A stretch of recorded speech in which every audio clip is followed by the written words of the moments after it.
প্রতিদিনের খাবার একই আছে, মেনুতেও নেই কোনো বড় পরিবর্তন, কিন্তু শুধু কার সঙ্গে বসে খাবার খাচ্ছেন সেটি হয়তো প্রভাব ফেলতে পারে আপনার মানসিক স্বাস্থ্যের।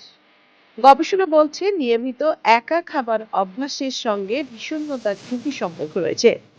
আর পরিবার, বন্ধু কিংবা পরিচিত মানুষের সঙ্গে বসে খাবার খাওয়া মানসিক ভালো থাকা এবং জীবনের প্রতি সন্তুষ্টি বাড়াতে পারে।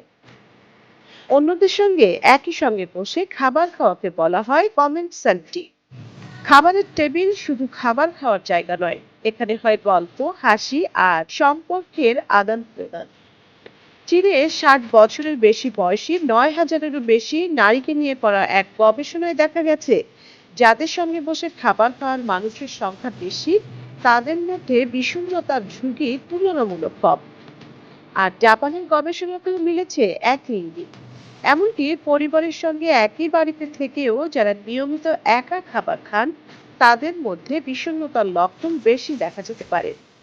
আর ওয়ার্ল্ড হ্যাপিনেস রিপোর্ট 2024 বলছে যারা বেশি সময় অন্যদের সঙ্গে বসে খাবার খান, তাদের মানসিক ভালো থাকার মাত্রাও তুলনামূলক বেশি।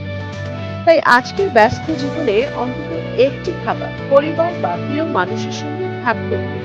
কারণ কখনো কখনো এক প্লেট খাবারের চেয়েও বেশি প্রয়োজন হয় একটু সঙ্গ, একটু গল্প আর প্রিয় মানুষের পাশে বসার অনুভূতি। সঞ্জয় দা, সারা বাংলা।